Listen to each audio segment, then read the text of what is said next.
Welcome to my YouTube channel the civil servant of Mankind.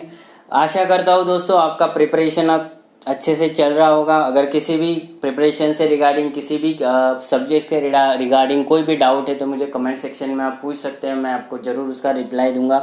Okay, तो आज के इस वीडियो सेशन में हम लोग देखने वाले हैं जो कमिटीज़ इम्पोर्टेंट कमिटीज़ है जिनका गठन किया गया था गवर्नमेंट ऑफ इंडिया का द्वारा।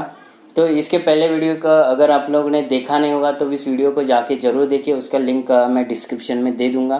तो चलिए दोस्तों बढ़ते हैं आगे, नई हमारी जो कमेटी है उनको देखते हैं। तो दोस्तों जो नेक्स्ट कमेटी है हमारी एनएल साडा कमेटी। ओके, एनएल साडा कमेटी का जो गठन हुआ था दोस्तों वो किस लिए हुआ था, उसका गठन कौन से सेगमेंट के लिए हुआ था? Revamping official statistic database. Okay, NL साडा कमेटी का जो गठन हुआ था वो इसके लिए किया गया था कि जो ऑफिशियल स्टैटिस्टिक डाटाबेस था उसमें कुछ ऐसे लैकुनेस थे, कोई ऐसे सेगमेंट छूट रहे थे, किसी सेगमेंट का डबल कैलकुलेशन होता था। तो इस लैकुनेस को ओवरकम करने के लिए कुछ ऐसे नए मेथड्स हम लोग को अपनाने होंगे, उसको रेकमेंड करने के लिए इस कमेटी का गठन किया गया था, दैट इज एनएल साडा कमेटी। ठीक है, फिर जो नेक्स्ट कमेटी है justice Amitava Roy committee. Okay, which is related to reforms in prison system. Prison systems में क्या रिफॉर्म्स लाने चाहिए, उसके लिए गवर्नमेंट ऑफ इंडिया का द्वारा नई कमेटी बिठाई गई थी जिस कमेटी का नाम था justice Amitava Rao committee.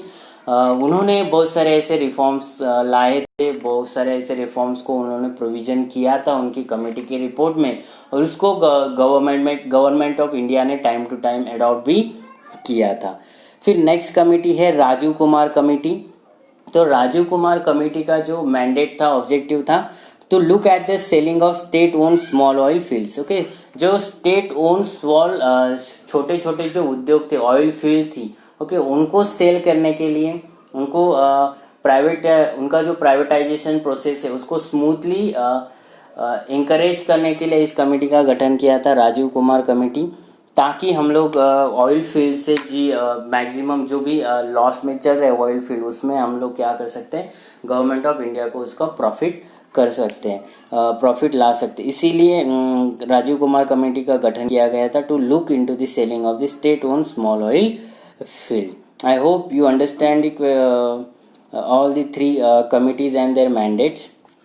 Now let's move on the next committee, that is MS Swaminathan committee. Okay, MS Swaminathan committee बहुत इस कमेटी का बहुत नाम है, बहुत इसको पब्लिसाइज भी किया जाता है। आज भी फार्मर से रिलेटेड कोई भी टॉपिक आता है तो MS स्वामीनाथन कमेटी के रिकमेंडेशंस को अडॉप्ट करो ऐसे हर एक जो वर्कर होता है या सोशल उस सेक्टर में काम करने वाला जो समाज सेवी होता है वो हमेशा बोलता है कि MS स्वामीनाथन कमेटी के रिकमेंडेशंस को अडॉप्ट करो। ओके, जिसमें उन्होंने फार्मर्स की जो कंडीशंस हैं, ओके, उसको अच्छी तरीके से स्टडी किया है। उसमें कुछ नए उन्होंने रिकमेंडेशन दिए, जब स्पेशली उनका जो रिकमेंडेशन है MSP से रिलेटेड वो बहुत अहम है, और उसके लिए हमेशा गवर्नमेंट को प्रेशराइज किया जाता है कि स्वामीनाथन कमेटी का जो रिपोर्ट है उसको अडॉप्ट करो। ठीक है, तो जो MS स्वामीनाथन कमेटी है, ओके, वो किससे रिलेटेड है? फार्मर डिस्ट्रेस, ये फार्मर्स के ऊपर क्या कि फार्मर्स की कंडीशंस को इम्प्रूव करने के लिए क्या क्या हमें रिफॉर्म्स लाने होंगे, उसमें उन्होंने बताया। फिर इदाते कमेटी रिपोर्ट। तो इदाते कमेटी रिपोर्ट किससे रिलेटेड है? To make provision for denotified and nomadic tribes. Okay, तो DNT डीनोटिफाइड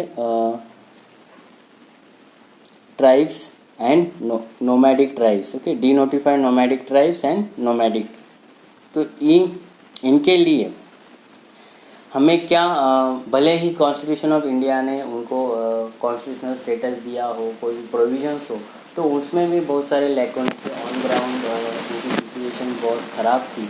तो इनकी इस सिचुएशन को इम्प्रूव करने के लिए गवर्नमेंट ऑफ इंडिया के द्वारा कुछ ऐसे कमेटियाँ का गठन किया था जो इनकी सिचुएशंस को इम्प्रूव करने के लिए कोई प्रोविजंस, कोई पॉलिसी रिफॉर्म्स लाने के बारे में बात करेंगे। तो Idate committee and Renke committee commission था, रेनके कमीशन है, इदाते कमीशन कमेटी। इन्होंने स्पेसिफिकली काम किया था डिनोटिफाइड नोमैडिक ट्राइब्स के उनकी अपलिफ्टमेंट के लिए कौन सी पॉलिसी लानी चाहिए, क्या पॉलिसी मेजर्स लेनी चाहिए, उसके ऊपर उन्होंने रिकमेंडेशंस की थी। ठीक है। फिर जो नेक्स्ट कमेटी है दोस्तों वो है हनुमंता राव कमेटी। तो हनुमंता राव कमेटी का जो ऑब्जेक्टिव था वो ये था कि जो हर डिस्ट्रिक्ट में हमें प्लानिंग कमेटी बिठानी चाहिए। ओके, हर डिस्ट्रिक्ट में। ओके, प्लानिंग कमीशन हम लोग सेंट्रल लेवल पे प्लानिंग करेंगे, बट एक्चुअल लेवल पे, स्टेट लेवल पे, डिस्ट्रिक्ट लेवल पे उसका जो इम्प्लीमेंटेशन है, ओके, वो अच्छे तरीके से होता नहीं था। तो इस लैकुना था, जो फेलियर था, जो चैलेंज था, ओके, उसको ओवरकम करने के लिए हनुमंतराव कमेटी बिठाई गई थी, ताकि वो कोई मेजर्स हमें बता सके। तो इसीलिए working group of district planning के रिगार्डिंग क्या हम लोग को पॉलिसी मेजर्स लेनी होगी, हर एक डिस्ट्रिक्ट जो टोटल हमारे 696 डिस्ट्रिक्ट्स हैं, सो उनके लिए क्या हम लोग को प्लानिंग करनी चाहिए। हम एक स्पेसिफिक बॉडी होनी चाहिए, डिस्ट्रिक्ट प्लानिंग कमेटी, जो हर एक सेक्टर को लेके उस डिस्ट्रिक्ट का ओवरऑल और इंक्लूसिव ग्रोथ हम लोग ले सके या कर सकें। तो इसीलिए हनुमंतराव कमेटी का गठन किया था। उन्होंने बहुत सारे ऐसे रिकमेंडेशंस किए थे जो टाइम टू टाइम हम लोग ने अडॉप्ट किए हैं। जो नेक्स्ट कमेटी पे हम लोग जंप करते हैं दोस्तों, वो है माधव गाडगिल कमेटी। तो Madhav Gadgil committee and Kasturi Rangan committee. Okay, ये जो कमेटियाँ है, okay, they are establish to study the Western Ghat की जो कंजर्वेशन रिफॉर्म्स थे। ओके, वेस्टर्न घाट जो बायोडाइवर्सिटी हॉटस्पॉट है, उसके कंजर्वेशंस के लिए क्या पॉलिसी रिफॉर्म्स लेने चाहिए, क्या पॉलिसी मेजर्स हमें लेने चाहिए, उसके लिए इस कमेटियों का गठन किया गया था। That is Madhav Gadgil committee and Kasturi Rangan committee. ठीक है। फिर नेक्स्ट कमेटी है सुनील मेहता कमेटी। सुनील मेहता कमेटी का जो मैंडेट था, ऑब्जेक्टिव था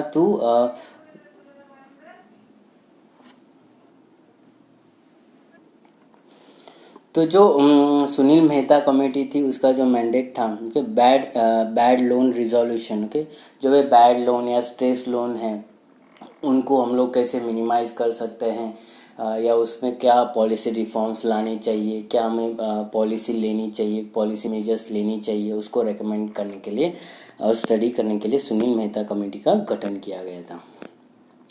फिर दोस्तों जो आगे की कमेटियां हैं वो है सुरेश माथुर कमेटी। तो सुरेश माथुर कमेटी का जो गठन हुआ था to identify the regulatory framework for micro insurance. जो माइक्रो इंश्योरेंस पॉलिसीज थी हमारी, उसमें कुछ ऐसे चैलेंजेस थे जो बहुत दिन से हम लोग फेस कर रहे थे।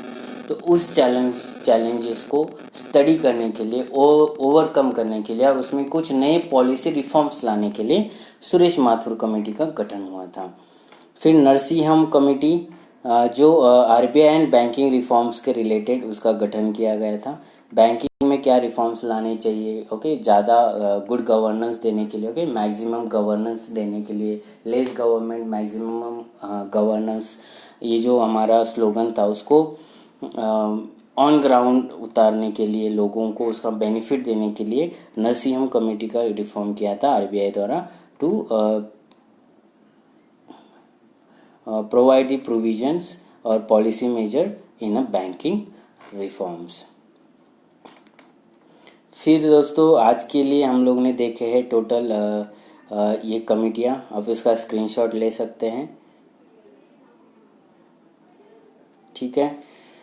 तो आज देखे हैं हम लोग ने 10 से 11 जो कमेटियां हैं उनके बारे में हम लोग ने बात की है।